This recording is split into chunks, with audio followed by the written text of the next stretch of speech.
రాజధాని అమరావతి కోసం 33,000 ఎకరాల భూమిని 29,000 మంది రైతులు ల్యాండ్ పూలింగ్ కోసం ఇచ్చారు. ఈ భూములను ప్రభుత్వం తీసుకుని దశాబ్ద కాలం దాటింది. హద్దురాళ్లు లేవు. దీంతో ఎవరి స్థలం ఎక్కడుందో తెలియని పరిస్థితులు అమరావతిలో నెలకొన్నాయి. చివరకు ఆ ఫ్లాట్ల వద్దకు వెళ్లే దారులు కూడా లేవు. ప్రభుత్వం ఇచ్చిన హామీ మేరకు లేఅవుట్లను ఇంకా ఎక్కడ ఏర్పాటు చేయలేదు. ప్రభుత్వం మరింత ల్యాండ్ పూలింగ్ కు వెళ్తున్నామంటూ చేస్తున్న ప్రకటనలపై రైతులు మండిపడుతున్నారు.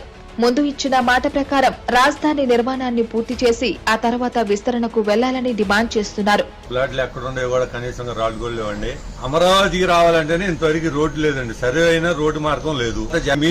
మీరిచ్చిన మాట ప్రకారంగా మా ఫ్లాట్లు అభివృద్ధి చేసి ఇస్తారని చెప్పి నేను చంద్రబాబు నాయుడు గారిని వేడుకుంటున్నానండి. మా భూములు పూలింగ్ తీసుకొని 10 సంవత్సరాలు అవుతుంది.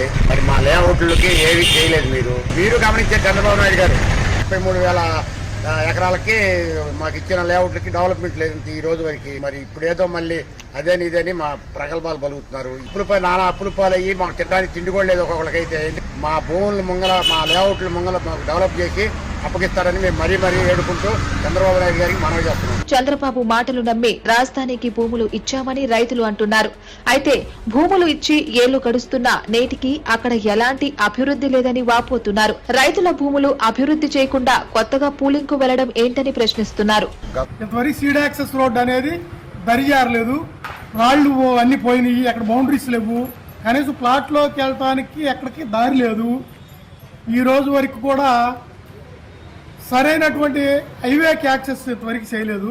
మరిన్ని భూములు ల్యాండ్ పూలింగ్ కు తీసుకోవాలన్న కూటమి ప్రభుత్వ నిర్ణయంపై రాజధాని రైతులు ఆగ్రహం వ్యక్తం చేస్తున్నారు.